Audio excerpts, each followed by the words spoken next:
André Christelle Fanga, la question est d'ailleurs au cœur du débat ce soir.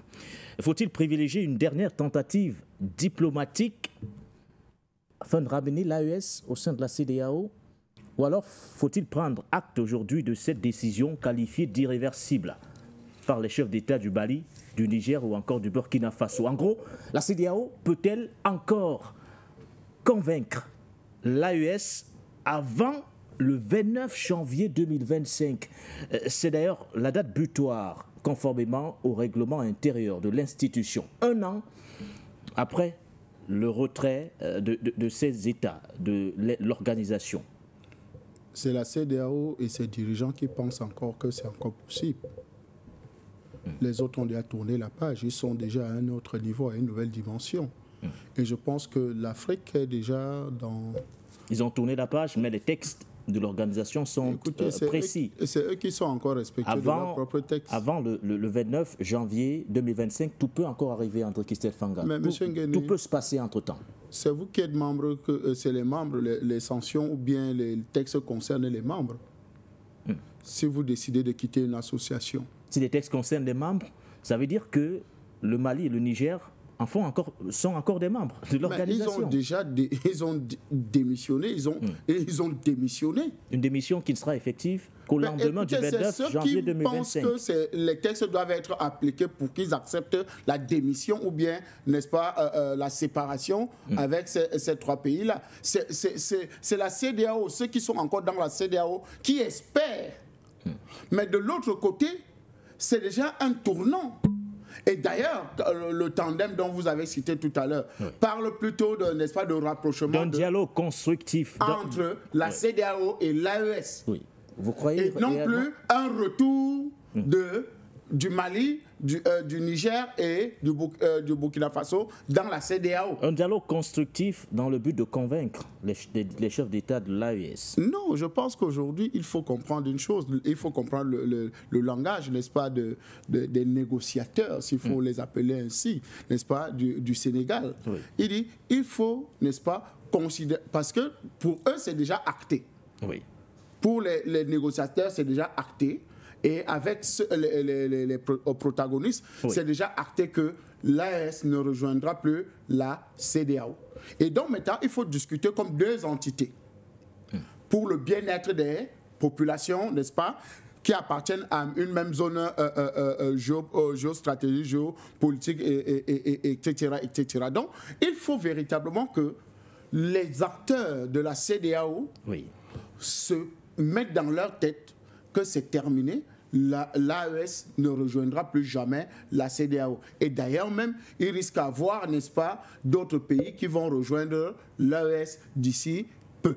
Je pense qu'il faut véritablement travailler dans ce sens-là pour justement faire comprendre à tous ces chefs bandits, ces acteurs, n'est-ce pas, du chaos, ces acteurs, n'est-ce pas, de cette dislocation de la zone économique, de la zone, n'est-ce pas, CEDEAO, qu'il est temps de changer de paradigme.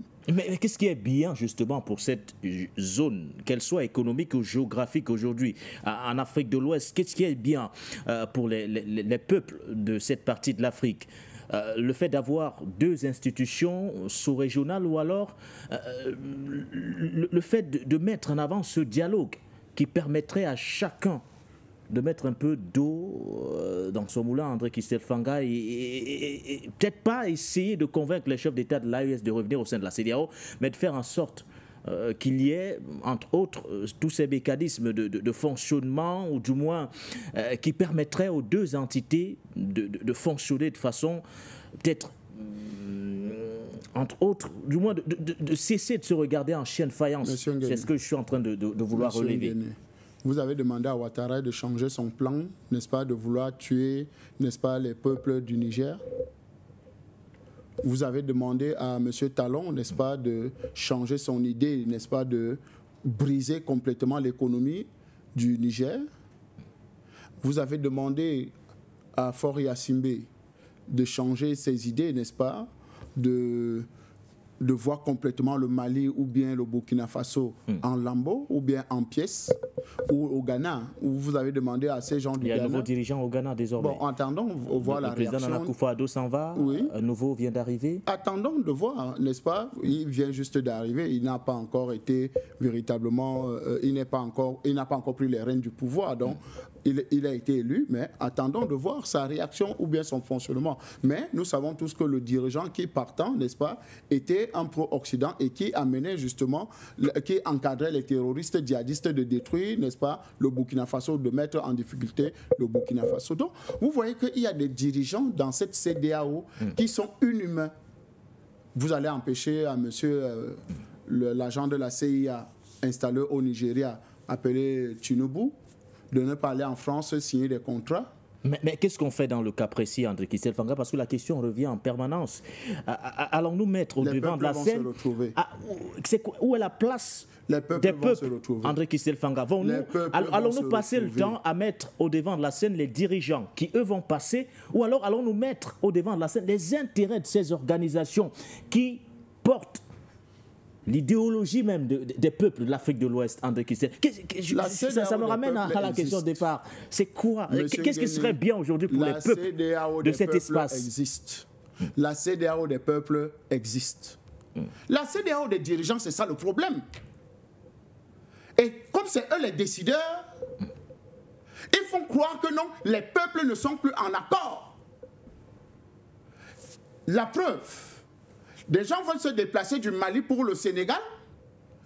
Il y a un ordre qui est donné pour que tout transporteur ou bien tout passager n'ayant pas certains documents de la CEDEAO ne puisse pas entrer sur le territoire. Mais qui a donné cet ordre-là?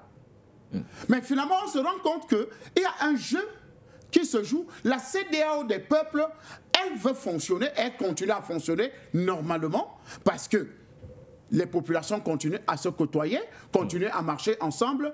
Mais le problème, c'est les institutions qui ont été mises en place et les dirigeants actuels qui dirigent ces institutions-là. Surtout la CEDEAO actuelle avec des dirigeants vendus à l'Occident.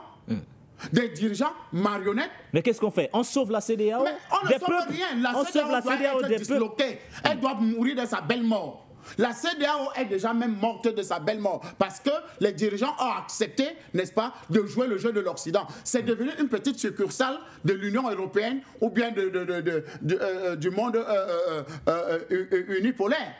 Simplement ça. Le vrai président de la CEDEAO s'appelle Emmanuel Macron. Donc, vous avez un président, n'est-ce pas, d'une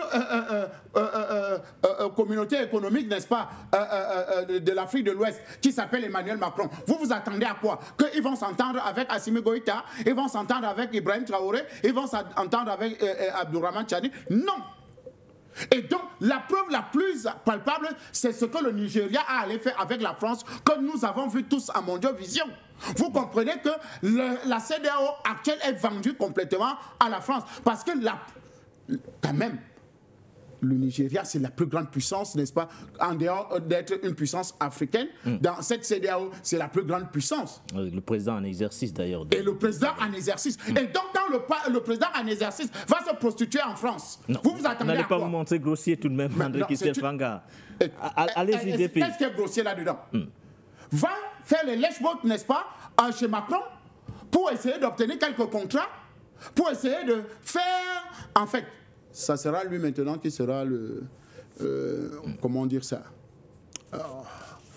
comment on appelle, le receleur, n'est-ce pas, de tous les vols commis par la France sur le territoire africain. Donc c'est là-bas qu'on va recycler, on va refaire beaucoup de choses à partir du Nigeria. Donc je pense qu'aujourd'hui, cette CEDEAO doit mourir de sa belle mort parce qu'en réalité, elle n'est plus au service du peuple, elle n'est plus au service de l'idéologie de base qui devait justement permettre au peuple, n'est-ce pas, ouest-africain de libre circulation, échange économique, échange culturel et tous les échanges nécessaires aujourd'hui. Finalement, elle est devenue un frein, n'est-ce pas, à l'épanouissement de ces peuples. Donc, elle doit disparaître.